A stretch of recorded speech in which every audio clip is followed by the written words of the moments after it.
Hello and welcome to Tourney 2013. Your first report quarterfinal play came to a close today at the Bangor Auditorium. That, of course, means semifinal action tipped off, and that is where we start in Augusta with Class A girls action. Action Jackson, take it away. All right, so this guy right here tells me he has years of eligibility left. I'm telling you, look at the trumpet player. I have to doubt that. He had a couple red shirt years, I'm guessing, in there. In the first, Danae Johnson starts things off for the Rams. She was a force to be reckoned with in this one. Mount Ararat, though, would keep this thing close throughout. Olivia Swan, a nice move there for two, a little scoop shot, but the key word in all of this is close because Bangor would hold a slim lead for most of this one. Jordan Seekins here nails the three to maintain that lead. Danae Johnson now with a steal, 17 in the game for her. Normally more of an assist girl, but she's got some points as well. Rams go up 9 at the half, and at halftime, number of ways you can spend your halftime. You could try to recreate. That's pretty good, right? That's pretty good. That's the logo on an Etch-a-Sketch, or you could be like Coach Cosgrove of the Maine Black Bears and chow down on some pizza. In the third, Eagles would hold their own in the second half, but the Rams prevail. Mary Butler scoring there, 56-44 your final. Bangor going to the Eastern Maine Final. So the Rams are in, but who will they take on? 14-5 Lawrence facing the 9th seed Coney, a Cinderella story. Coney starting strong in this one. Outlaw Josie Lee to Alyssa Dennett for 3. Check out the nice bounce. And now Lawrence off to a slow start, but would bounce back. Paige Belanger gets the rebound and the putback, but the Rams were not to be denied. Lee driving the lane, gets her shot blocked, but there's Dennett to put it home. It goes, and then Lee knocking down a nice runner. You see it here as the 9th seeded Rams pull off another upset with a 49-37 win, and they are headed to the Eastern Maine Championship in Class A. Pretty impressive, Aaron. So we had an idea that perhaps Bangor would be here, that the 2 seed coming in. But when Coney had the big upset victory in the first round of the quarterfinals, we kind of knew that all bets are off, and now they're playing their way to an Eastern Maine Championship game. Yeah, and you know, Coney's a 9 seed, but when I saw them as a 9 seed, I thought Coney is always really, really, really good. They're tournament tested, I suppose you could say. Exactly. So you kind of knew that they probably had a run in them. It's going to be so confusing though. You've got a red team versus a red team, both Rams. I'm already confused. A Ram will leave with an Eastern Maine champion. That's true. We'll have to find out who that's going to be on Saturday. Now, that's not all that happened in Augusta today. That's right. The boys in Class A tipped off this evening. For more on that, let's check in with Brittany Devane. Brittany. That's right, Aaron and Brian. As the field is narrowed down, only the best remain in Class A boys, and the Augusta Civic Center was bursting at the seams tonight for some highly anticipated games. That's Coach Mike McGee on the sideline for Lawrence, his team looking to give him one last tourney run before he retires. Now, it's the 2-3 seed, so you know it's going to be a close game. It's Edward Little who strikes first with this jumper from Quinlan Leary in the opening minute of play. Going the other way now, Spencer Carey overshoots a 3. Mason Travers there for the board. He puts it back in, and just like that, we are all tied up. This time it's Red Eddies again. It's Sean Ford who shows his ups, hits the backboard right in the sweet spot. Edward Little is on top. Still first quarter action. Carey to Nick Knowles. He's fired up when he makes this shot, and the Bulldogs are now up by a point. We go to the second. We're all tied up. Xavier Lewis hears the countdown from the crowd, looks up, checks the scoreboard. He makes his move. Little give and go with the help of Travers to put Lawrence up by 2, heading into the half. They would hold on to win this one 49-41. After that, Hampden boys took the field to play Lewiston, and they ended up coming out on top of that one. It was quite the high-scoring game for Hampden, 65-35. So a 30-point victory for the Broncos. Anyone who's seen them play knows that they get up and down the court so effectively. We will have highlights of that Hampden game for you at 11 o'clock over on ABC, so if you want to see those, we will show them to you then. So Lawrence and Hampden in the Eastern Maine game, I think it's a game that a lot of people were perhaps looking forward to all season long. These two teams played a couple of good games, and now people get what they want. They've played twice this year. Both times Hampden came away with a fairly easy win, but definitely Lawrence gave them more of a test than a lot of other teams had. And Coach McGee, I think it was exact words, one heck of a run he wants to have. So they're pumped up. And Brittany, you were down there at the game at the Augusta Civic Center. A lot of enthusiasm from the Lawrence fans, knowing this is McGee's last run. Absolutely, the crowd was packed. And this is the absolute way, as you guys both just said, that McGee wanted to go out. Last time Hampden and Lawrence played, Lawrence had a couple players who were sick. So they're a healthy team now, and they're really looking forward to another chance, another crack at the Hampden boys. Well, they've got their work cut out for them because Hampden is pretty darn good. They go pretty deep off the bench, but if anybody can do it, perhaps it could be Lawrence. Should be a great Eastern Maine final. And one of those players you mentioned, Xavier Lewis, out with mono, one of their leading scorers. Good to have him back, he had I'm a great sure. Game tonight, they too. enjoy that. With most of those games now in the books, here's how the brackets look look in Class A. We start with the boys, as we just mentioned. Hamden and Lawrence will battle for the third time this season in what should be a very good game. And then on the girls' side of things, a little bit of a surprise to see Coney in there against Bangor. As we said, the all-Ram final. I'm excited for these games. Should be great. Fantastic. I am looking forward to it. Now, before we go to break, we should mention once again that there will be people's favorite tournament memories airing throughout the show. We interviewed fans, students, coaches to get their thoughts, and we'll be bringing them to you every night right here at 10 o'clock on Fox Bangor. Here's your first tourney memory of the night.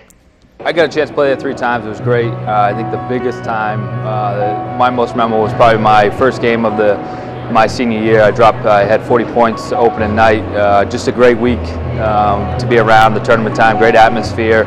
It was against Mountain View, so great memories, and it's going to be long-lived. Tourney Memories brought to you by the Maine Dairy Promotion Board, reminding you to refuel with chocolate milk.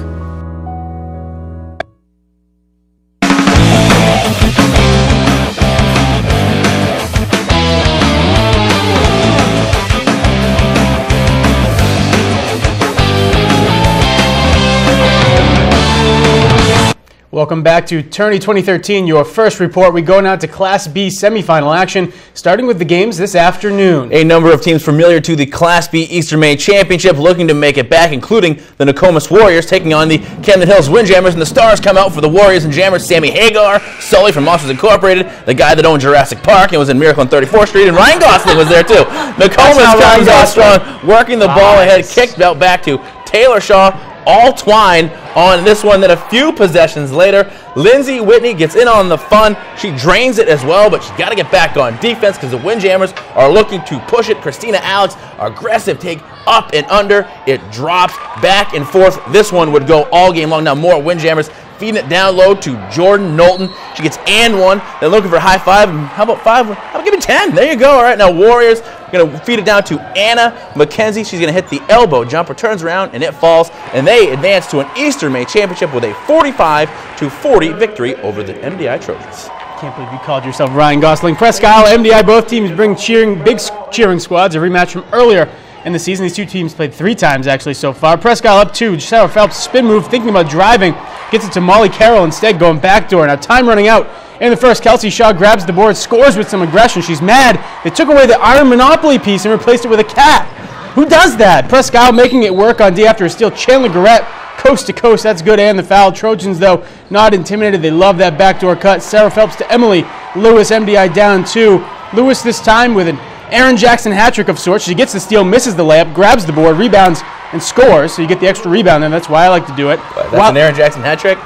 Just because I've always liked to do it. Wildcats create lots of turnovers. I prefer the apple type, but Megan Ireland just content with the layup. 62-48. Presque Isle, the number 1 seed. They are moving on. I will say that graphic was wrong. Nokomis, they beat Camden Hills, not MDI, so we'll fix that and give them their just desserts. So we'll fix that one later. But great wins, and now we have another Eastern Maine championship set. So keep on pressing on. The more games you play, the more you find out. So there you go. How about Presque Isle versus MDI? That's the many shades of Wildcats coach Terry Cummings. You saw right there, wavy arm flailing man, and that's Crouching Tiger. Not so hidden disappointment. In the first, John Phelps driving in for MDI. 6'8" Brad Shield says, no, no, no, not today. Still in the first, Phelps persistent. This time a different story. Ha, ha, ha, ha. He blocked you. That's Dikembe Mutombo, in case you were wondering. In the third, Wildcats on the break. Jonas Stevenson finds Cody Lyford for 2. Presque Isle up 4. MDI has been here before, though. Ben Walls not feeling the pressure at all. Gets the jumper to go. His dad plays on this court 40 years ago. In the fourth, a back-and-forth affair. This time Stevenson on the break, misses, but Michael T. Boone's Pickens is there. Wildcats down 2. It's Michael Boone, by the way. In the fourth, still Wildcats D, forcing the ball loose right into the hands of Keegan McKim, who drives and scores. He loves it. Hopefully that big shot doesn't give him a big head, but, well, too late for that, I guess. MDI wins 47-38. All right, now Foxcroft and Madomic. Referee Jeff Pauley's out there calling it both ways. One of the best in the business. Number 1 versus number 13, top-seeded Panthers, working it around a couple of big men. That's Ryan Ripley, 6 foot 5 inches tall. And you see it here, that height advantage. There's a block, but if life gives you lemons, you make a little lemonade, right? Ryan Rebar knocks down the 3. Best of a bad situation. More ponies. Shot here, no good. Colby Kendall going to grab the rebound, crashing that offensive glass. He puts it back up and in. Height advantage, not so much. Now Panthers, they continue to work the ball around. Here is the other big man, John Murray. He's 6'8". He's got the soft touch. and you could see it all game long. So a good game back and forth. Nice evidence of teamwork making the dream work here, but Two Little Ponies, Too Much Panthers. They go on and win this one big, and they are moving on to an Eastern Maine championship game. Isn't that a TV show, Two Little Ponies, or something like that? It should be if it isn't. I think it should be as well. So now that most of the games have finished today, let's take a look at the Class B brackets and see where everything stands. On the boys' side of things, you've got Madomic versus MDI, a game probably quite a few people expected, both teams pretty highly ranked. Then on the girls' side of things, another game probably everyone expected, a 1-3 Presque Isle and Nokomis. Stop me if you've heard that before in an Eastern Maine championship. Presque Isle and Nokomis, two of the perennial powers in Class B, so I think a lot of people not surprised, and that should be one of the probably more highly attended games, as both teams' fans always come out in droves at the auditorium, and we've seen that all week long. Absolutely. Nokomis and Presque Isle love to bring the fans. Quite a trip for Presque Isle, too. Absolutely. Now, that's it for the semifinal games, but certainly not all the basketball played today. Class C wrapped up their quarterfinals this morning. For more on that, we go back over to Brittany. Brittany. Thank you, Brian and Aaron. We're going to take a little trip down memory lane, all the way back to the morning games at the auditorium, and we've got a little something for everyone. We're going to start in the half at Lee versus Dexter. Both teams, close game, but Lee has the edge by 2. In the third, Dexter coming out strong. Bailey's back, hitting threes like it ain't no thing. This one will keep the Tigers within 2. Remember this play, it's the real momentum changer. Trevor Fogarty hits the jumper, buzzer sounds, end of 3. Tigers now lead by 2. Everyone's fired up. Now in the fourth, Lee needs something to get them going, and Steve Ma delivers nothing but net. 35-31, Dexter leads. Lee able to come all the way back, and then some. Great feed to Sharif Fall to put the Pandas up by 1. Just 18 seconds left. For the rest of the game, though, it would come down to free throws. Fogarty calm under pressure on the line. Dexter goes on to upset the 3 seed. They win this one 41-38, and Fogarty leaving the court under cheers of MVP. Now, here's the dynamic duo of Trevor Lyford and Isaiah Best on the bench for intros. Best just 2 points shy of 1,000 at the start of this one. He wastes no time getting those. He hits that milestone with that 3. Lyford with a strong pass and assist on that one. Then the announcement comes over the loudspeaker. Best gets a standing ovation, acknowledges the crowd. Great day to be Isaiah Best. In the third now, there's only a few bright spots on the day for Stearns, but this was one of them. Great work by Mark Morneau to make this happen. Kyle McVeigh finishes with 2, but this game was all Patriots. Best again here, taking it to the rim. Penquist goes on to win a doozy, 51-23.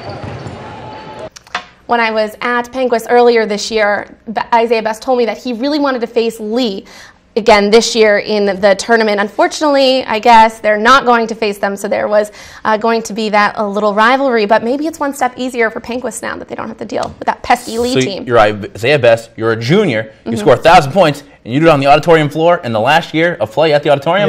That's pretty darn good. That's going to be something to remember. Something tells me in a couple years from now when we do these tourney memories again, somebody's going to be hunting him down. Maybe. That's a good point. Absolutely. That's a very good point, and I'm sure he's okay. They're moving on, even if Lee isn't moving on. Memories to be made, still to come, right? Absolutely. That's right. So with semifinal play now underway across the board, the schedule starts to slow down a little bit as we get into tomorrow. Only 4 games. That means, Brittany, you get to sleep in. I know you're excited about that. Goodness. Class D boys kick it off. Washburn versus Central Aroostook, and then Hodgdon versus Eastern. Obviously, those times a little backwards there, but Skank and Hodgdon actually tip it off. Then Washburn and Machias. We're going to get in the DeLorean. We'll do the 7:05 game first, then we'll go back in time. We do the 2 o'clock ones after that. Should be pretty interesting. Be a good way to make some wagers, perhaps, if we got that time machine going. But who knows? We're just kidding. We're missing the part. I think we're missing a couple of parts, really. Oh, I know you two are missing a couple of parts. Well, it's a sign that we've hit the midway point of the basketball tournament. Perhaps, more importantly, it's a milestone in many athletes' careers. Now, we're talking, of course, about Maine's McDonald's All-Star Awards given out to outstanding senior basketball players. The award signifies the hard work and dedication these athletes put into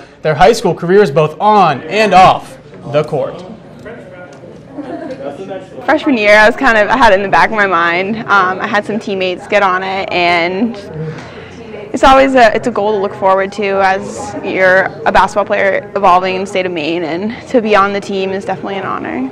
You know, you work towards success within your basketball team and your basketball program. You don't work to get these all-star nominations or these all-star selections. Those just, those are a byproduct of your hard work. So it's an honor. I know I've said that 100 times, but I'm really humbled to be selected.